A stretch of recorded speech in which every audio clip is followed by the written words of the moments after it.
اب انہوں نے ثاقب نثار کے خلاف، اب الیکشن کمیشن اور ثاقب نثار کا کیا لینا دینا؟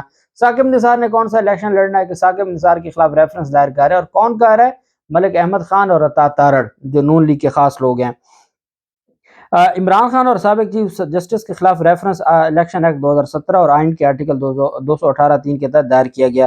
ریفرنس میں corruption, corrupt practices, Punjab assembly کے امیدواروں سے ٹکٹ کے بدلے رشوت لینے کے الزامات میں الیکشن کمیشن سے قانونی کارروائی کرنے کی استدعا کی گئی ہے۔ ریفرنس میں ثاقب نثار کے بیٹے نجم ثاقب کی آڈیو لیک کا متن بھی شامل کیا گیا ہے، جبکہ P T I ticket holders کی فہرست سمیت دیگر دستاویزات اور ریکارڈ بھی ریفرنس کے ساتھ پیش کیا گیا ہے۔ ریفرنس میں عمران خان، ثاقب نثار، نجم ثاقب، ابو ذر، میاں عزیز، اعجاز چودھری اور اسد عمر کو فریق بنایا گیا ہے۔ ریفرنس میں کہا گیا ہے کہ مالی اور اخلاقی دونوں قسم کی کھلی کرپشن کی بنا پر یہ شکایت دائر کر رہے ہیں۔ پنجاب اسمبلی کے پارٹی انتخابی ٹکٹوں کی خرید و فروخت جاری ہے۔ ریفرنس میں کہا گیا کہ ایک سیاسی جماعت نے قانون، اخلاقیات اور جمہوریت کی دھجیاں اڑا کے رکھ دی۔ اچھا، کون کہہ رہا ہے؟ یہ وہ کہہ رہے ہیں جن کی اپنی ٹکٹ لینے کو کوئی تیار نہیں ہے۔ اب وہ کہہ رہے ہیں جی کہ قانون اور جمہوریت کی دھجیاں اڑائی جا رہی ہیں۔ ایک جماعت پارٹی ٹکٹوں میں کرپشن کر کے سیاست کے مقدس شعبے کو گندا کر رہی ہے۔ مقدس شعبہ سیاست کا کون کہہ رہا ہے؟ عطا تارڑ اور ملک احمد خان۔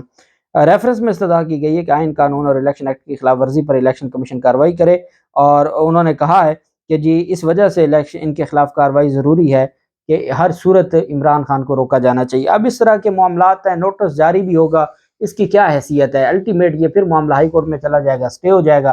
جب سٹے ہوتا ہے تو پھر سکندر سلطان راجہ اور الیکشن کمیشن کہتا ہے کہ ہمارے اختیارات میں تجاوز کیا گیا ہے، ہمیں ہمارے جو اختیارات ہیں وہ استعمال نہیں کرنے دیے جاتے، ہمارے جو اختیارات ہیں اس پہ ہر صورت قدغن لگائی جاتی ہے۔ پھر اس طرح کی چیزیں آتی ہیں، اور میرے خیال میں ان معاملات میں نہیں پڑھنا چاہیے ہمارے اداروں کو، اور ہمارے اداروں کو دیکھنا چاہیے کہ کیا یہ ساری چیزیں آئین اور قانون کے مطابق ہیں یا نہیں ہیں۔ اور پھر اس کے بعد یہ اس طرح کی جو چیزیں ہیں یہ چلتی رہتی ہیں، اس طرح کی چیزوں پر معاملات آتے رہتے ہیں، لیکن الٹیمیٹ جو چیز ہے وہ یہ ہے کہ آئین اور قانون کے مطابق رہنا ہوگا، آئین اور قانون کے مطابق چیزوں کو دیکھنا ہوگا۔ دوسری جانب سلمان شہباز کے حوالے سے جو ایک اہم پیش رفت سامنے آئی ہے، اور یہ ایک سکینڈل ہے، یہ پبلک کیا گیا ہے اور ہم نیوز کی جانب سے یہ پبلک کیا گیا ہے، اور یہ سلمان شہباز کے خلاف ہے۔ سلمان شہباز جو سارے معاملات کو دیکھتے ہیں، منی لانڈرنگ کے مقدمات میں پہلے بھی شہباز شریف اور ان کی جانب سے یہ کہا گیا تھا کہ ہمارے جتنے بھی معاملات ہیں ان کو سلمان شہباز دیکھتے ہیں۔ اب سلمان شہباز کے حوالے سے سلمان شہباز اور شراکت دار جو ان کے بزنس پارٹنرز ہیں، بیرون ملک کاروبار کا حجم ان کا 70 کروڑ روپے۔ اچھا، یہ 70 کروڑ روپے وہ ہے جو کاغذی طور پر جو بزنس کی اس میں ہمیں نظر آتا ہے، جو بلیک منی ہے جو ڈائریکٹ لنڈن کے ان بینکوں میں جاتی ہے جہاں بلیک منی کی اجازت ہے، اور آپ جانتے ہیں کہ آماج گاہ بن چکا ہے لنڈن بلیک منی کی، اور پوری دنیا میں جو ترقی پذیر ممالک ہیں وہاں کے جو حکمران ہیں وہ پیسہ اپنے غریب رعایا سے نچوڑ کے وہ لنڈن میں جا کے پراپرٹیاں بناتے ہیں، جائیدادیں بناتے ہیں، اور کوئی ان کو وہاں پہ پوچھتا نہیں ہے۔ اب اس میں جو یہ کہا گیا ہے کہ ایک سال میں کاروبار میں جو قانونی طور پر انہوں نے شو کیا ہے کہ ایک سال میں ان کے کاروبار میں 65 کروڑ روپے کا اضافہ ہوا ہے۔ مطلب یہ ہے کہ یہ پاکستان کو نقصان ہوا، اس امپورٹڈ حکومت کے آنے سے، رجیم چینج آپریشن سے پاکستان کو نقصان ہوا، پاکستان بہت نیچے گیا، پاکستان کے ریزرو نیچے گئے، مہنگائی 1973 کے دور تک جا پہنچی، اور جب وہ جنگ کا دور تھا اور جنگ کے بعد کے حالات تھے اس مقام پہ ہمیں لا کھڑا کیا، لیکن ان کے کاروبار میں بہتری آئی۔ ایک تو یہ ہے کہ جو ڈالر کا انہوں نے ریٹ اس کو پہلے گھٹائے رکھا، پھر ایک دم اس کو بڑھایا۔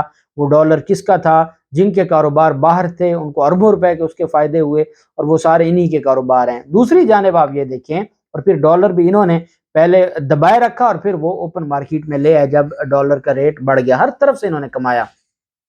ابھی شاہد خاقان عباسی کہہ رہے ہیں کہ میں نے جو 20 ارب کی بات کی ہے آٹا کرپشن کی، وہ کہتے ہیں یہ تو میں نے بہت معمولی فگر دی ہے، اس کا مطلب یہ ہے کہ 84 ارب میں سے کم از کم 50-60 ارب روپے تو کرپشن کی نظر ہو گیا ہے، چونکہ یہ شاہد خاقان عباسی کہہ رہے ہیں۔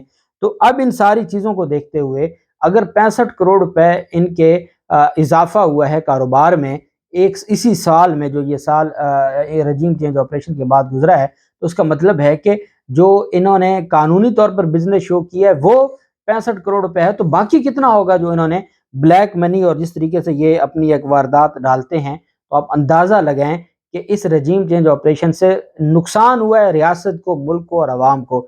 باقی سب کے جو یہ اشرافیہ ہے ان سب کو فائدہ ہے، اور اشرافیہ کو ان کے پیسے پورے ہو گئے ہیں اور انہوں نے واہ واہ کر کے کما لیا ہے اس رجیم چینج آپریشن سے۔ دوسری جانب لاہور ہائی کورٹ میں ایک درخواست دائر کی گئی تھی شہباز شریف کے خلاف، اور اس میں یہ موقف اپنایا گیا تھا کہ جو درخواست نواز شریف کا بیان حلفی ہے، اور نواز شریف کے بیان حلفی میں یہ کہا گیا تھا کہ وہ ان کو 4 ہفتوں کے لیے باہر جانے کی اجازت دی جائے اور میں گارنٹی دیتا ہوں، شہباز شریف نے کہا۔ اس پر لاہور ہائی کورٹ میں درخواست دائر کی گئی کہ شہباز شریف نے جھوٹا بیان حلفی دیا تھا، وہ وزیر اعظم ہے، ایسا شخص کیسے وزیر اعظم رہ سکتا ہے جو جھوٹا بیان حلفی دے کے عدالتوں کے ساتھ دھوکہ کرے۔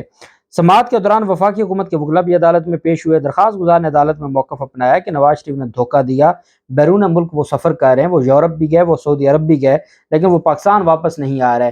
عدالت نے استفسار کیا کہ اس معاملے پر کسی انتظامی ادارے سے مشاورت کی گئی۔ درخواست گزار نے موقف اپنایا کہ تمام اداروں اور عمران خان سے اس معاملے کو دیکھنے کی درخواست کی ہے، قائم مقام اور لیکن اس کے باوجود جو حکومتیں ہیں، جو موجودہ حکومتیں ہیں، وہ اس معاملے کو نہیں دیکھ رہی۔ ایک شخص جو 4 ہفتوں کے لیے بیماری کا بہانہ کر کے گیا تھا، وہ یورپ بھی جا رہا ہے، وہ سعودی عرب گیا ہے، وہاں پر اس نے 2 ہفتے کا وزٹ کیا ہے، وہ واپس چلا گیا ہے، اور اس نے یہ نہیں کہا کہ وہ بیمار ہے، بلکہ اس نے کہا ہے کہ جب پاکستان کے حالات سازگار ہوں گے تو تب وہ پاکستان آئے گا۔ اس کا مطلب یہ ہے کہ لاہور ہائی کورٹ کے ساتھ دھوکہ کر کے، فراڈ کر کے گیا ہے۔ اس پر عدالت نے کہا کہ آپ نے حکومت سے بھی کوئی رجوع کیا؟ انہوں نے کہا جی حکومت انہی کی ہے جن کے خلاف تو میں درخواست لے کے آیا ہوں۔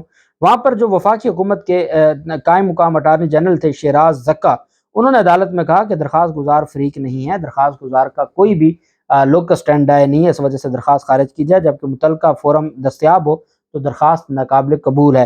عدالت نے دلائل سننے کے بعد وفاقی حکومت کے وکیل کی اپیل مسترد کر دی، جو استدعا تھی کہ فی الفور اس درخواست کو خارج کیا جائے۔